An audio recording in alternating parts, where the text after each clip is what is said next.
Hey, welcome to a new episode of Last Call Baseball, number 128. I'm your host, Dorian. Are you having a good year? I've been having a good year. You know who has not been having a good year? The now Cleveland Guardians pitcher, Lucas Giolito. I spoke about him about a month ago. He's 28 years old. At that time, he was the right-handed pitcher for the Chicago White Sox. Back then, the White Sox were in fourth place. Does it matter what place the White Sox are in right now? No, because we're not talking about the White Sox, and the White Sox are not going to the playoffs. But this season, Lucas Giolito has unfortunately going through a divorce. He was traded from the White Sox to the Los Angeles Angels, released by the Los Angeles Angels a few days ago, and now picked up and has to fly back across the country to pitch for the Cleveland Guardians. He was already having, for him, not a good year with the Chicago White Sox. He's a much better pitcher than what he's been going through this year. And with the Angels, you probably already know this, he had 6 horrific starts. I feel bad for the guy. I mean, when you go through all that changes, you're going from cities. He probably had a house just outside of Chicago, has to go to Anaheim. Not that great of a city. Then has to go to Cleveland. As our former co-host Carlo used to say, not a fan of Cleveland. This guy just might be thinking, I just want to be loved. Lucas Giolito, we're cheering for you. We're pulling for you. I'm sorry you're going through life issues. I'm sorry that you keep getting traded and released and picked up. I hope you find a happy house, happy home somewhere in 2024, because it has not been a fun year. It's been a terrible, no good, very bad year for Lucas Giolito. And Lucas, you're going to bounce back in 2024, my friend. We all have bad days. We have good days. But one thing that we all love to do, besides probably eat and drink a nice adult beverage, is to laugh. And this week's guest, I'm very much looking forward to sharing with you, is going to make all of us laugh. This week, our special guest is LA-based comedian Sarah Tiana. Sarah, welcome to Last Call Baseball. Thank you, Dorian. I'm very excited to be here. I'm happy that you're here. I'm even happier than normal because not only are you a comedian, which I love having comedians on the podcast, you're an Atlanta Braves fan. But before we start talking about baseball, you've performed as a comedian around the world. Yeah. One of those places is Afghanistan. If you were to write a Travelocity review on Afghanistan, what would that be? Is the Taliban having is this their comeback album? What was Afghanistan like for you? I think it's their debut. I would say beautiful. If you love 120-degree weather, it is definitely the place for you. Very good property value, I would say. It's like doesn't cost a lot to buy a house there. You can make your own drugs kind of over the counter with the poppy fields. They could use a Home Depot, but like other than that, I think it's honestly, like, this is me making jokes, but it is a really beautiful country. It is very interesting to go to a country that you've heard a lot about, good and bad, and to see a place that is actually kind of untapped, because it's not really completely inhabited, I mean, and you get to really see nature. Like being in Iraq, it was really devastating because you look at the place that was supposed to be the Fertile Crescent where the Tigris and the Euphrates meet. And in the Bible, that's the Garden of Eden. And now it is just a desert wasteland because Saddam Hussein dammed them up, to punish the people who live down there. So it's just, but I think like historically you look there and you go, oh man, like this really does feel like the Dark Ages. So like it's good and bad where you go like, wow, people, like the kids here cry when you try to give them shoes, but also it's so beautiful because nothing here has been damaged by civilization. Well, at least you brought some laugh to Afghanistan. Maybe not the Afghani people, but the servicemen and women of the U.S. Armed Forces. And the very cool historical thing is you probably inhaled the same molecule that Alexander the Great breathed in when he was in Afghanistan. Yeah, I'm sure. I think I would say we're very similar. Yeah. breathe the same air Oh, around. I'm almost as old as he is. Yeah. but speaking of history, Garden of Eden, Alexander the Great, Afghanistan, you have a new special out, 44. When I first came across it, I was like, is she naming it after Henry Aaron? And then I watch it. I mean, you say you did name it after Henry Aaron, but also your age. But then Mhm. I started wondering, but you weren't even born when, by the time you were born, Henry Aaron had already retired. How in the world did Henry Aaron become your favorite player? And how did the Braves become your favorite baseball team? Well, I mean, the Braves became my favorite baseball team because we moved to Georgia when I was 5. My parents were already baseball fans because I was born in the East Bay. So they were Oakland A's fans. My grandmother worked for the Oakland A's. So baseball was very much part of our life. My dad's played on a softball team with Dennis Eckersley's brother. So it's like, Randy Johnson went to Livermore High School. So it's like all these, I came from a place of in a family that already loved baseball. And then you move to Georgia and you try to keep the same affiliation, but then you can't ever watch that team on TV. And then Ted Turner buys the Superstation, TBS, and then all of a sudden, this is what we watch as a family while we eat dinner on TV trays. And so the Braves became a huge part of my life. And like as I've gotten older, I become more and more of a fan. Like Dale Murphy was always my favorite player when I was young because he was the only one. It was him and Bruce Benedict because I loved the way they said his name over the loudspeaker, like Bruce Benedict. Like I didn't know anything about his play. He wasn't that good of a catcher, but like so then, just kind of stayed like a Braves fan all through college and then ended up working for them when I was in college at Georgia State in Atlanta. We would park at the old Fulton County Stadium and for my college, but then I worked at Turner Field. That was totally separate thoughts, by the way. Like to go to school, we parked at Fulton County Stadium and we get bussed into school. But I worked for the Braves at Turner Field right after it was built, pretty much What 99 and 2000. what Yeah. did you do with the Braves? So I was on the bleacher brigade. We were the ones that shot the t-shirts out of the cannon and yeah, made balloon animals. We did the fan player interview before the game. Yeah. I do have something. Obviously, that was a long time ago, and you had nothing to do that, nothing to do with that now. But one of my pet peeves is when you go to a baseball game, those dang air guns. Mm-hmm. Whether Mm-hmm. you're going to a baseball game, whether you're going to a basketball game, they never reach up to section 350 or Mm-mm. section 500. Why is there no love for why can't the cheering brigade go up to section 300 and then shoot So the we did triple start XL doing shirts that. down? Well, a lot of times they actually banned the gun when we were working. We went to Orlando to train because it was through a company called Orlando Magic, or it's called Sports Magic. This They sounds like started military with the special Orlando, operations. right. They started with the Orlando Magic.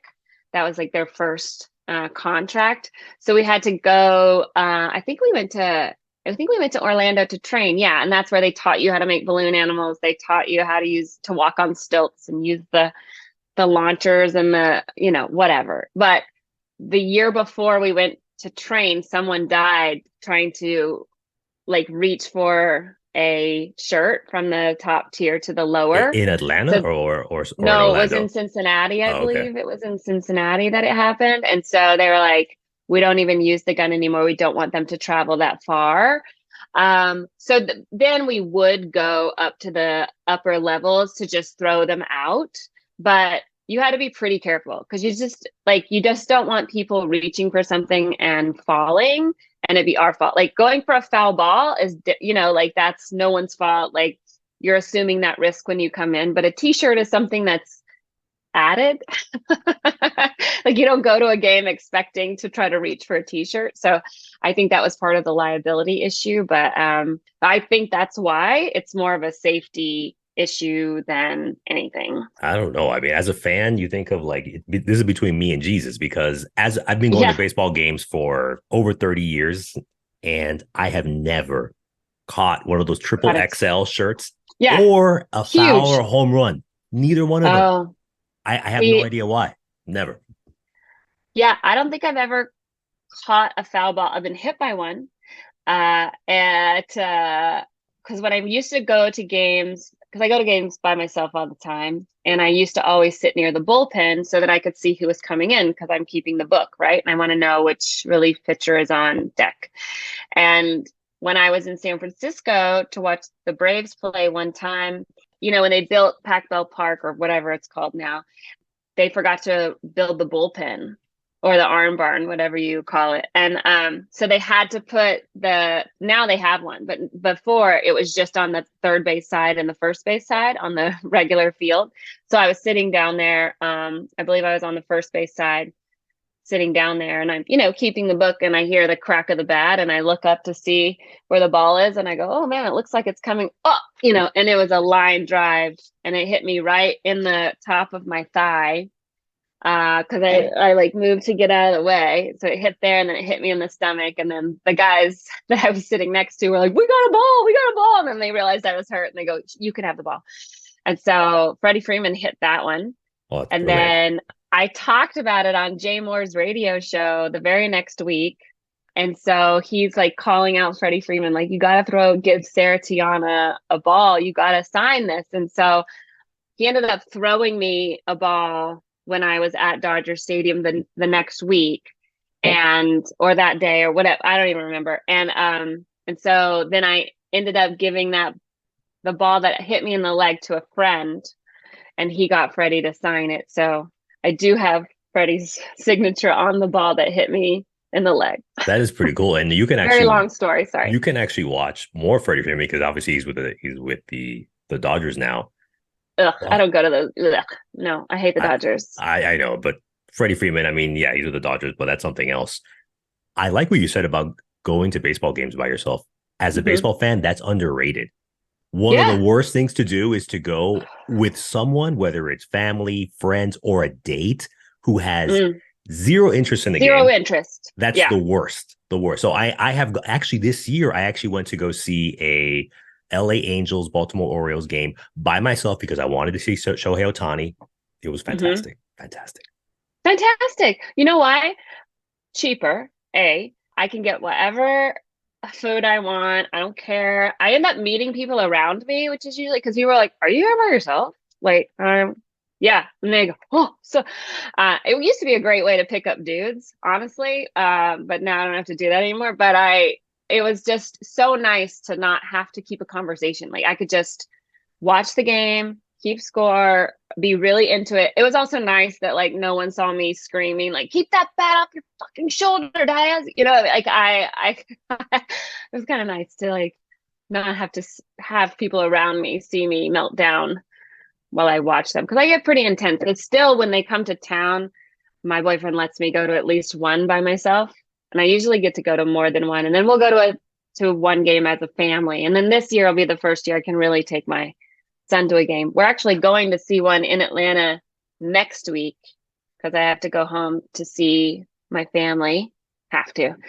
So I worked it around the Mets Braves series. Of course, now it's not as interesting. You mentioned going to a baseball game partially to pick up dudes when you were a single lady. Now you have a boyfriend, you have a family, but your boyfriend Brock is a Boston Red Sox fan. Oh yeah. How is there some kind of power struggle at the house on who's going to indoctrinate your young boy into baseball fandom?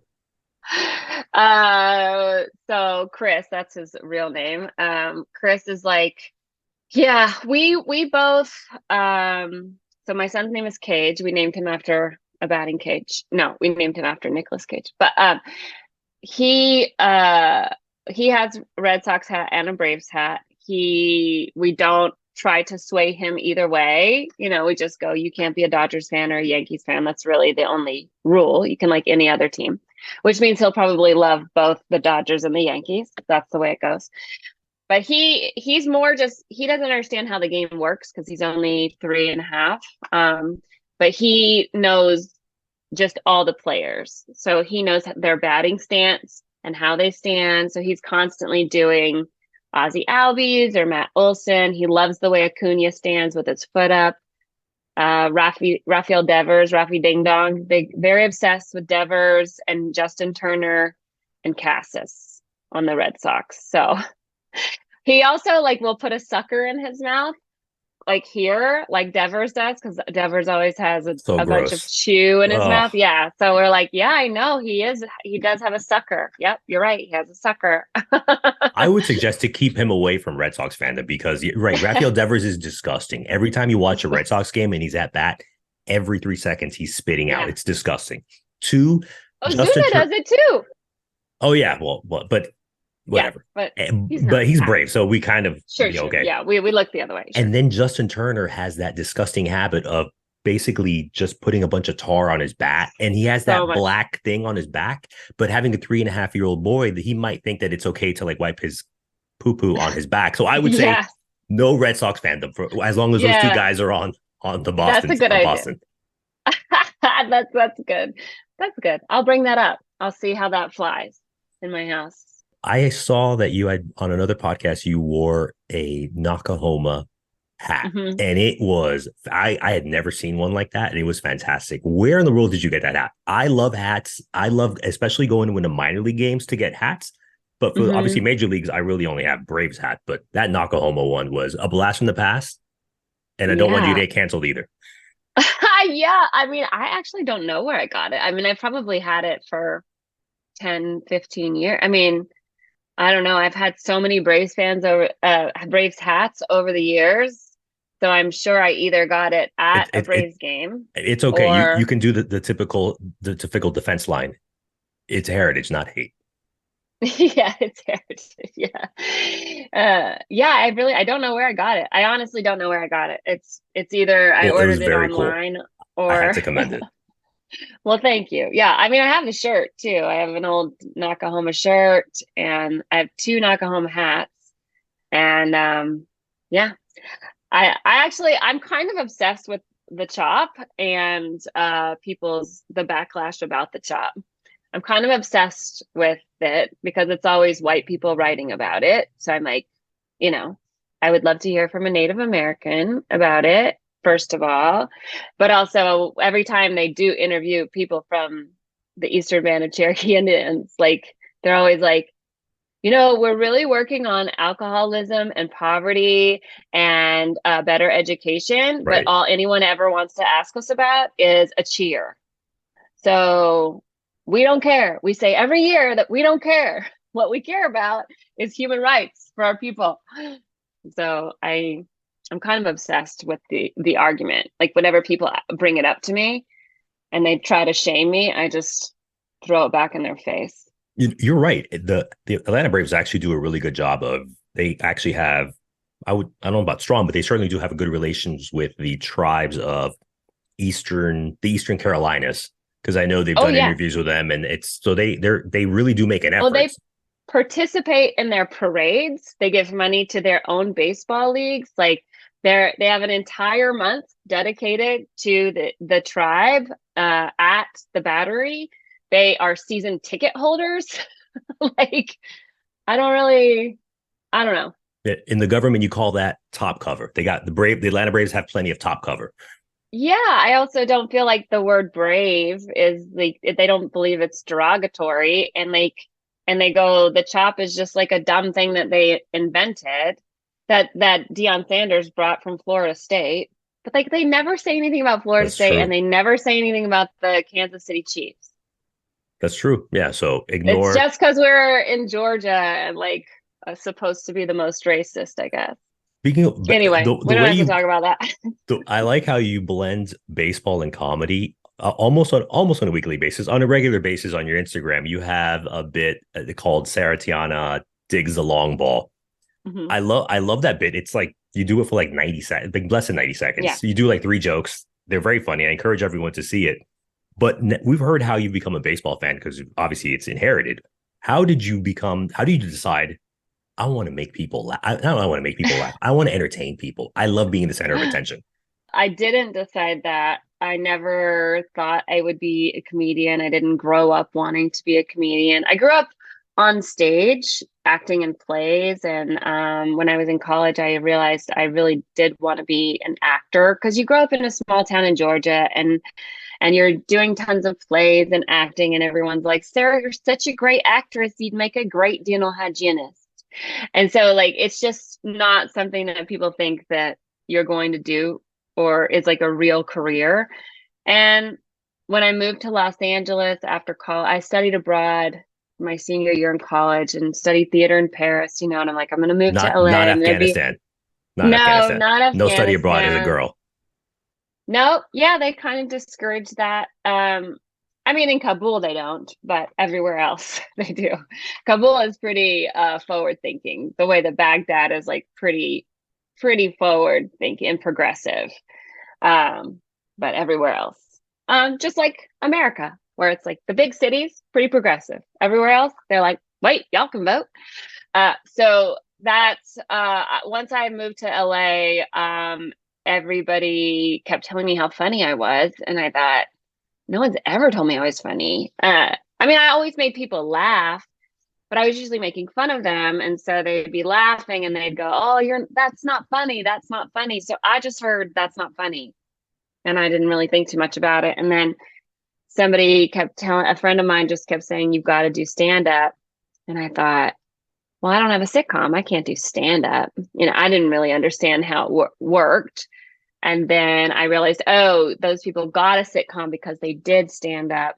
And so I just started writing jokes in my little one like studio apartment on Laurel Canyon out here. And I tried one of them at an open mic and it worked. And the rest was history. I So didn't think it'd lead anywhere. And then when you're looking for inspiration, what kind of mindset do you have to have as a comedian or even an aspiring comedian just to look at life through the filter of anything could be funny?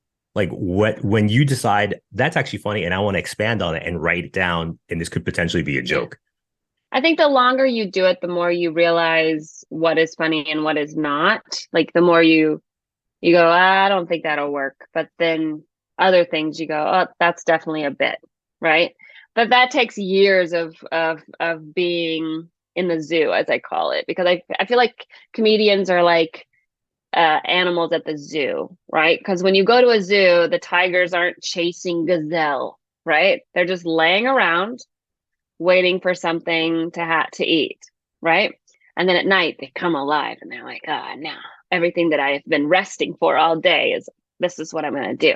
And that's kind of how a comedian is. And I think my whole job in life is just to notice things that most people don't notice. I think, we're highly sensitive people. So we were probably people growing up who just constantly could like read a tone in a room where you go, oh, no, not the right time to talk to the teacher right now. Right.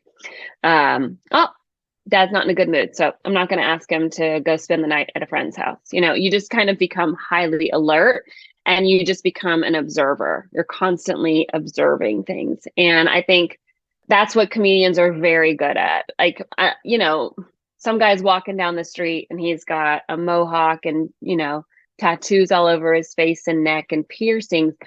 I'll notice that he's wearing Skechers. That's what I'll notice, right? Because I look down. Everyone else is focused here and I'm focused everywhere else. And that is how you become a comedian. Your eye is just trained in a slightly different way. I like that. I said at the top of this conversation, I love having comedians on because I don't want to be a comedian, but I just love trying to understand that comedic brain because I love going to shows and watching specials on YouTube, Netflix, etc. It's exhausting because it's kind of hard to turn off, like most people can come home from work and just kind of like zone out. And I feel like as a comedian, there's never a time when you just go, I'm done, I'm off. It's pretty rare because even if you go on vacation, you're like, is this a bit? You're not trying to make things into bits, but you notice something and then you go, well, I got to write that down. You said it takes time, it takes years to be a good comedian, just like any other profession. But in our minds as baseball and sports fans, we always say we can do something better. I'm going to take you away from LA and you're going to have to move back to the East Coast to the big city of New York City. And you're now the new Major League Baseball commissioner. Mm-hmm. Commissioner Tiana, what's one or two things that you would do with your brand new powers to change baseball the way you want it to be? Well, I do think that, like, first of all, I would implement something that they are trying in the minor leagues this year, which is challenging a ball and strike. And like, I would give them 3 ball and strike. three strike challenges or three challenges total in the game, whatever they want to use it on. But I think once you use it, you lose it, whether you win it or not. And then I also like the idea of like in the ninth inning, you can put up whatever three batters you want, as opposed to who's next up on the lineup. If you go, nope, we can put up the first three people and then it goes right back to the order that it already was. I like that. It encourages scoring, even if a game is like four or five runs apart, the teams are. Yeah, there could be a comeback. I like that. It adds more drama. Not bad. So whatever three batters, that you want to put up, you put them up. That's okay. It. I can dig it. I think I'm going to apply for a position as a special advisor, senior advisor in the Commissioner Tiana administration. Mm-hmm. Okay. And then I would also say, tell the Mets that they could no longer have an organization. I would pull the plug on the Mets. That's like the last thing I would do. Why? Why this hatred towards the New York Mets? I don't actually hate the Mets anymore, because I used to hate them because they were always like our biggest competitor, but now it's kind of the Dodgers.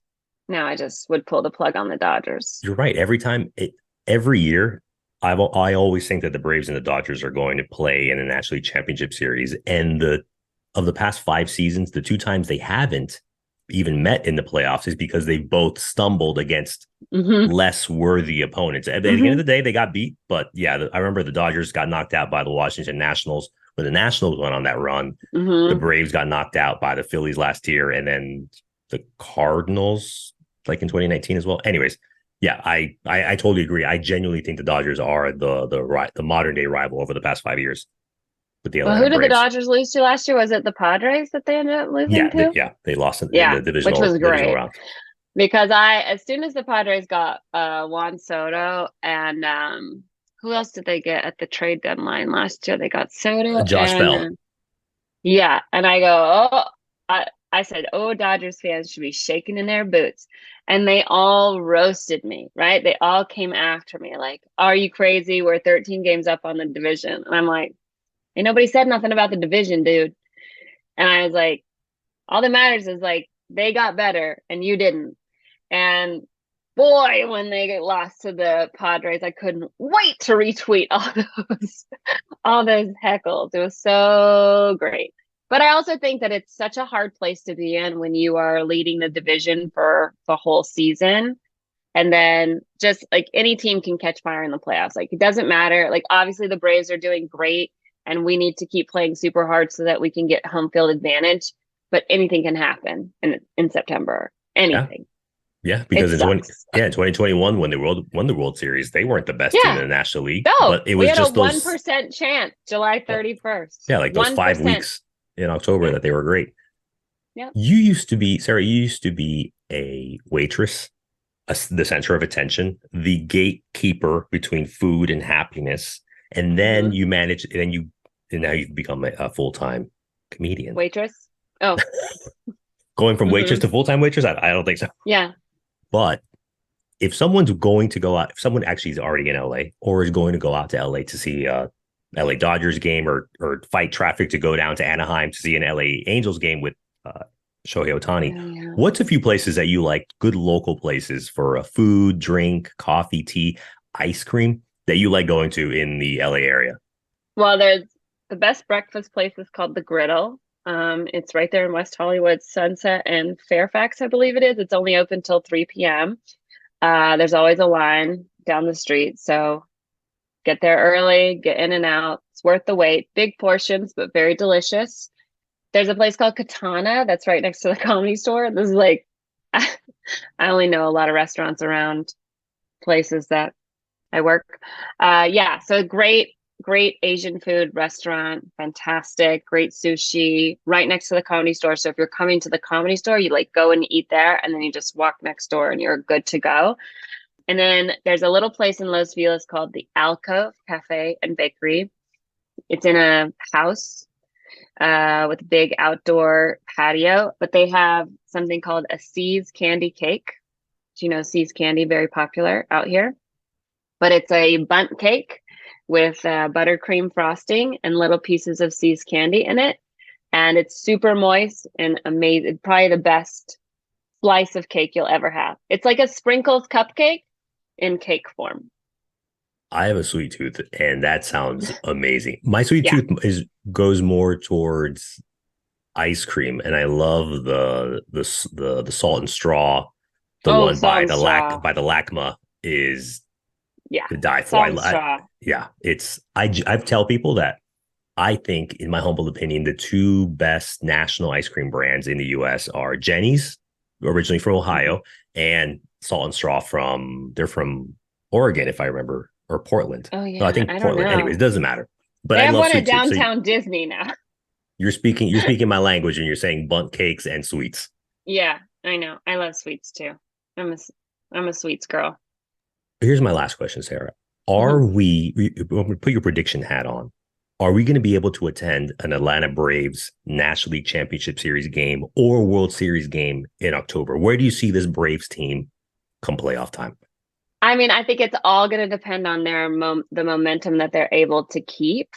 I think this team does really well when they feel attacked or like mad, like I feel like they've been playing so many games this year where, they're always ahead. They're never playing from behind. Like that World Series season, we were always playing from behind. And anytime we'd start losing, I'm like, yes, this is great. This is what we need. We need to be losing to feel like we're chasing something.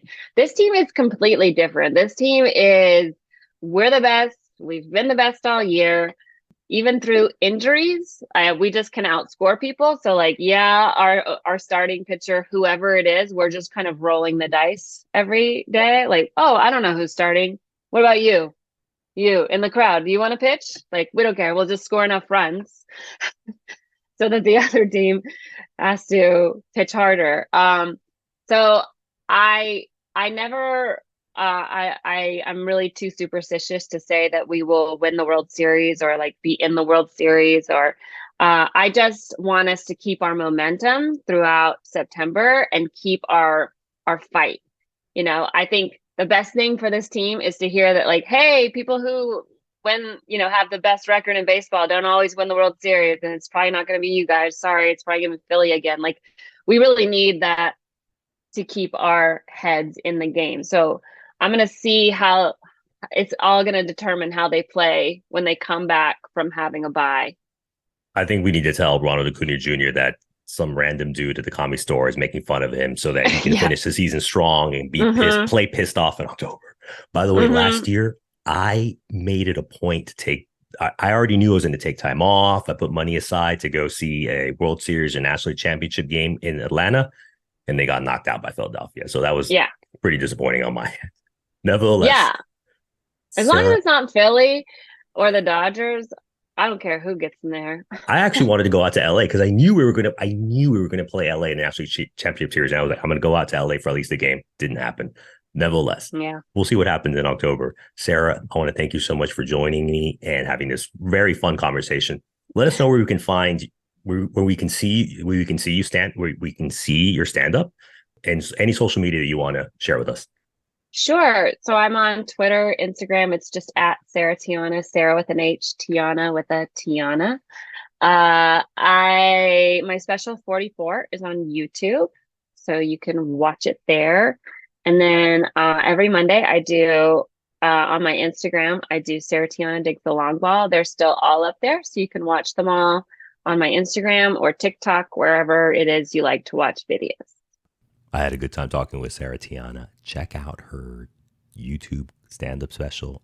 I can't wait to see her act live in person. And I also can't wait to share with you what I've been drinking as I was coming up with the idea for this podcast and actually recording as well. I think this is more traditional. I have a lager from Narragansett Brewing Company in Providence, Rhode Island. Is this a good proper waspy beer? I don't know, but what it is, it tastes good in my tummy. And I've been meaning to go to Rhode Island. You know what? I haven't heard that many good things about Providence. Maybe instead of Providence, I'll go get a nice lobster roll in Newport, wear an ascot, and just look like you belong there. Go to a reception at the Naval War College, check out the Newport Regatta, and make sure not to put lobster roll stains on your ascot.